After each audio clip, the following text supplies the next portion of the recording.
the Wong teaser is based upon the fact that the market is pretty efficient. Yeah. And 3s and 7s are very important. Anyone who's been betting these knows it's been kind of a rough year for that. Well, I was diving into that today, but yeah, so I want your take on this. Yeah. And I haven't ever run this kind of, because there's so many weeks where there's only 1 or 2. You don't get the biggest sample.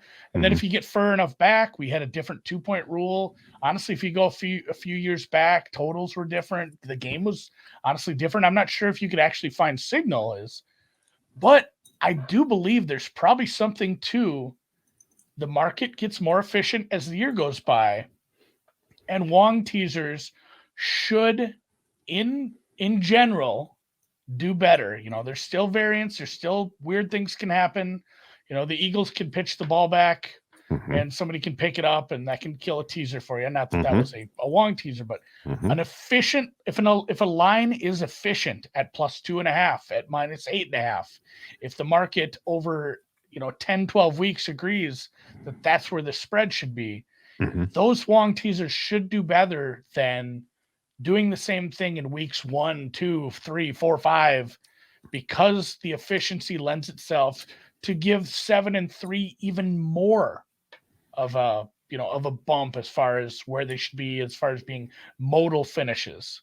I just wanted you to nod your head and be like, yeah, of course. You're 1,000,000% correct. If you break down Wong teaser leg performance by week, the worst performing weeks are always weeks 1 and 2. Always, every season.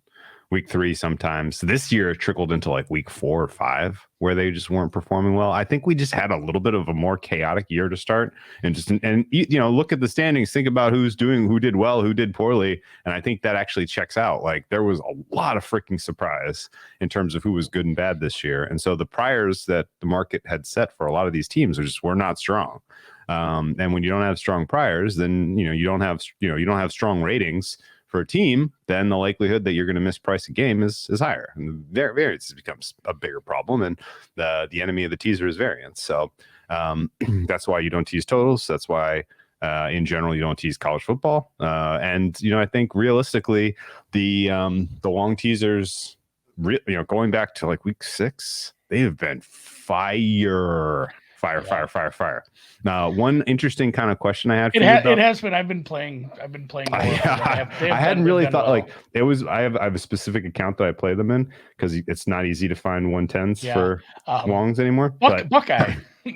Buckeye but so I know how they've been doing just because I dug a big hole early in the season. I was like, "Fuck, man!" And all of a sudden it's like it's green. I'm like, "Oh, okay, good." So I guess they've been doing well, and I dug into it a little more, and they've been doing quite well. 90% of my 90. So like 95% of my betting is at post up offshores. 1% of my betting is at legal books when I go place futures or I'm in Vegas. And then, like the other 4% is at credit books. I don't use credit books as much as most. I have a couple. I don't use them for that many things because it's usually not something I need. I have my offshores. I'm posted up. I like that better. But yeah, the Buckeye, obviously it's a Buckeye skin, so it's a credit book. And that's where I was able to get, a lot of my teasers down. It's that or sportsbook.ag. And Luke Taddeo is asking, where do you play -110 Wongs? There's a couple offshores that have had it. It's hard to find anymore. Yeah. One is sportsbook.ag. For some reason, they're not taking new customers, which is a very bold business plan on their part. I've had an account there for 15, 20 years, I bet. One of my oldest accounts, they've paid out. I've taken payouts. I've moved money in and out of that repeatedly over the last few years. Everything's fine on their back end. The lines are fairly efficient, and they give you -110 teasers. So I don't think they're shutting down. They're just not taking new customers. So Sam's pointing it out in the chat. Mostly, it's going to have to be paper heads. Like, you're going to have to get a legal or an illegal sports book through somebody down at the country club, at the, I almost said A&W. That's not what I meant. VFW. I must be hungry for a Papa Burger. the Elks Club, something like that. Buckeye. Yep. Here's the thing, Lipscomb. So Bet Any Sport has a Buckeye skin, but they charge -120 at it. Yeah. I've tried. I thought I was getting away with one. So real quick, And there's in the legal books, you're just not going to find it. 120 is the best. There's one specific little subset of Wongs that has not performed well this year, and I want your opinion on this. And I don't even know if you know what I'm going to say, but it's the plus 2.5s, particularly for home teams. Yeah. For some reason, that has been like cold as ice. Which is funny. Out of the 4 subsets, yeah, it's usually the best or the second best. Yeah, and it's not even 1 and 2. 1.5 and 2 have been super solid. 2.5 has been the kiss of death. And I wonder, is there a little bit of a shading of a home dog at 3? Like they don't want to give you the home dog at 3. They're going to shade it a little. That takes a little of that EV away. Is that possible, or is the market just too efficient? That's stupid to say out loud. I don't think they're worried too much about that. There is some shading. You know, if something's going to be 8.5, you know, what's the difference to a book between giving someone plus 8.5 and plus 9? Yeah, that's the old 5 dimes trick. That's the old 5 dimes shade. So yeah, but in general, you don't think the market forces don't push a home 3 to 2.5 just because of how valuable 3 is? No, I mean, probably every instance is a little different. That probably happens sometimes, but in a generalization, I don't think so. Okay. No, and it's funny. Usually, I don't break it down between 2.5s, 2s, 1.5s, all that. I break it down between home favorite, home dog, road favorite, road dog, and usually the worst performance one is road favorite.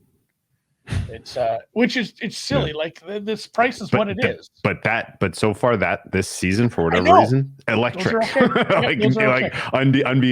Like not undefeated, but hitting at an absurdly high rate. Anyway. Yeah. All right. If you don't know what we're talking about, teasing 8.5, 8.5, 8, 7.5. Those are the 3 to the good. Tease those down. A 6-point teaser. 6-point teaser. Tease those across 7, across 3. 1.5, 2, 2.5. Tease those up past plus 3, plus 7, and that's that. And of course, totals. Totals used to be kind of the key of like, hey, the lower the total, the more valuable it is. I haven't seen that. Theoretically, that's correct, right? The value of the points is even greater the lower the total is. And in fact, Wongs in the preseason, oh my God. Yeah. The preseason Wongs were impossibly good. And that's where I do wonder about it. Yeah. There is probably a small subset of college football games where you could be okay with it. Like the Minnesota, Minnesota, Iowa, maybe some of the armed forces games that end up in, if a total is below 35 and it's even close to getting you across those numbers, it's probably at least, it's not minus EV to tease that side. Never tease a total, please. Yeah. Those 6 points, you're basically starting out well in the hole, unless you have some information or the weather.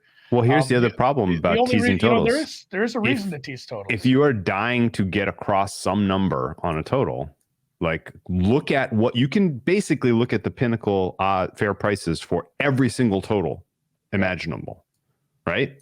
And if that price for that leg is better than minus 260, then it's a plus EV thing to put in effectively in a parlay.